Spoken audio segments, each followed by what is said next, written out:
Hi అండి, నేను విజయ వీరమాచనేని. నా ఛానల్ వాయిస్ ఆఫ్ విజయకి మీ అందరికీ స్వాగతం.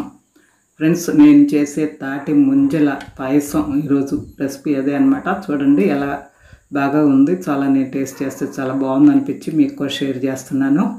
దీనికోసం నేను 6 తాటి ముంజలు తీసుకున్నానండి. మరీ లేతగా లేవు, మరీ ముదురుగా లేవు అనమాట. అందులో 2 కొంచెం లేతగా ఉన్నాయి అనుకో, ఒక్కటి లేతగా ఉంది, మిగిలినవన్నీ కూడా 5 కూడా మీడియంగా ఉన్నాయి అనమాట. వీటిని నేను ముక్కలు చేసి, పెద్ద ముక్కలు చేసి, 4 తాటి ముంజల్ని పెద్ద ముక్కలు చేసి, ఆ జ్యూస్ కూడా బయటికి పోకుండా మిక్సీలోనే వేసేసాను. ఆ జ్యూస్లోనే టేస్ట్ ఉంటుందన్నమాట.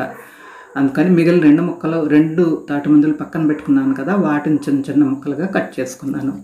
పెద్ద ముక్కలుగా కట్ చేసుకున్న తాటి ముంజల్లో నేను కొద్దిగా పాలు పోసుకున్నాను, సుమారుగా పోసుకున్నానండి. ఈ మిక్సీలో ఇది తిరిగి మెత్తబడటం కోసమే అనమాట.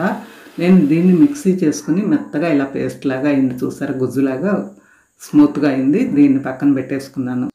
ఇప్పుడు స్టవ్ మీద ఒక పాన్లో నేను ఒక 1/2 లీటర్ పాలు తీసుకున్నాను. కాసిన పాలేనండి ఇవి. పాలు తీసుకుని దానిలో నేను 1 టేబుల్ స్పూన్ సగ్గుబియ్యం 1 గంట ముందే నానబెట్టి ఉంచుకున్నాను. అవి నానున్నాయి అనమాట. పాలు ఒక పొంగు వచ్చిన తర్వాత ఈ సగ్గుబియ్యం అందులో వేసేసాను. నేను చేసేది తాటి ముంజల పాయసం, అందుకని చెప్పి సగ్గుబియ్యం కొద్దిగా వేస్తే చిక్కపడతాయి పాలు త్వరగా అనే ఉద్దేశంతో కూడా వేసాను. టేస్ట్ కూడా సగ్గుబియ్యంలో చలవ చేసే గుణం ఉంటుంది, అలాగే తాటి ముంజల్లో కూడా చలవ చేసే గుణం ఉంది. ఇలా చేత్తో నొక్కి చూస్తే మెత్తగా అయిపోయాక సగ్గుబియ్యం దీన్ని చిక్కబడింది కదా, ఇప్పుడు ఆఫ్ చేసేసుకుని దీన్ని కొంచెం ఆరనిస్తున్నాను. ఇది కొద్దిగా ఆరిన తర్వాత మనం గుజ్జు చేసి పెట్టుకున్న తాటి ముంజల పేస్ట్ ఉంది కదా, అది ఇందులో వేసేయాలన్నమాట. ఆరిన తర్వాత మాత్రమే వేయండి, వేడి మీద వద్దు. వేసేసిన తర్వాత 4 తాటి ముంజల్ని ఇలా పేస్ట్ చేసుకున్నా కదా, దాన్ని ఇందులో వేసేసాను అనమాట. వేసేసి బాగా కలిపేయాలి.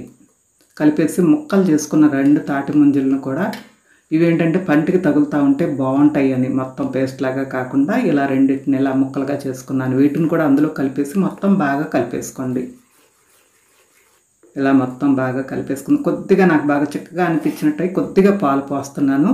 అది మీరు బాగా లూజ్గా ఉండి తాగటానికి కావాలనుకుంటే ఇంకొంచెం పోసుకోండి, మొరట్లో కాగేటప్పుడైనా సరే. నేను ఇందులో షుగర్ వేయలేదండి, షుగర్ కావాలంటే వేసుకోండి. ఎందుకంటే నేను చివరిలో తేనె వేద్దామని చెప్పి షుగర్ అయితే వేయలేదు. ఇందులో తాటి ముంజల్లో సహజమైన తీపి కొంచెం ఉంటుంది, పాలల్లో కూడా కొద్దిగా తీపి ఉంటుంది కాబట్టి నేనైతే వేయలేదు. ఈ 2 గ్లాసులుగా ఈ చిన్న గ్లాస్ అయిందనమాట. దీనిలోకి తీసేసుకుంటున్నాను. ఇప్పుడు మొత్తం అన్ని బాగా కలిసేలాగా కలుపుకొని ఈ 3 గ్లాసుల్లో తీసేసుకున్నాను.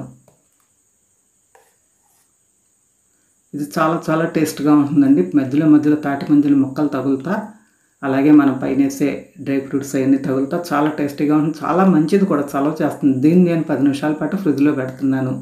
డీప్ ఫ్రిడ్జ్లో అక్కర్లేదు, కిందే పెట్టచ్చు. 10 నిమిషాలు అయిన తర్వాత తీసి, నేను చెప్పాను కదా షుగర్ వేయలేదని, మీకు షుగర్ కావాలంటే పాలు కాగేటప్పుడే వేసేసుకోండి.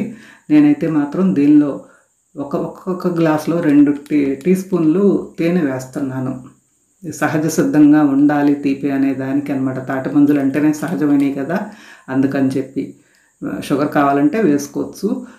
షుగర్ వేస్తే కొంచెం తీపి ఇంకా బాగా సరిపోద్ది. ఇప్పుడు తక్కువగానే ఉంది, అయినా కానీ ఈ టేస్ట్ నాకు బాగుంది అనిపించింది.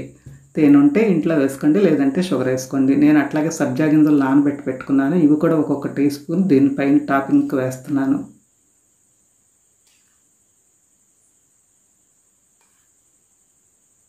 ఇలా వేసుకుని చివరిలో నట్స్, కొద్దిగా బాదం, జీడిపప్పు మాత్రమే చిలుకలు చేసి అవి వేస్తున్నాను. ఇవన్నీ పంటికి తగులుతా బాగుండటం కోసం అన్నమాట. చూసారా, ఇలా బాగా చక్కగా క్రీమీగా చాలా బాగుంటుందండి ఈ పాయసం. మంచి పోషక విలువలతో కూడిన ఈ పాయసాన్ని మీరు కూడా తప్పకుండా ఇప్పుడు నా తాటి ముంజలు మీద కొనుక్కున్నప్పుడు తప్పనిసరిగా ట్రై చేయండి. చాలా చాలా టేస్టీగా ఉంటుంది. ట్రై చేయటమే కాదండి, మీకు ఎలా కుదిరిందో చెప్పండి. అలాగే నా ఛానల్ ఇంకా సబ్స్క్రైబ్ చేసుకోవాలంటే సబ్స్క్రైబ్ చేసుకుని పక్కనే ఉన్న బెల్ ఐకాన్ నొక్కి ఆల్ అనే బటన్ కూడా నొక్కితే మీకు నోటిఫికేషన్ ద్వారా తెలుస్తుంది నేను వీడియో అప్లోడ్ చేసినప్పుడు. ఈ వీడియో చివరి దాకా వాచ్ చేసినందుకు థ్యాంక్ యూ. బాయ్.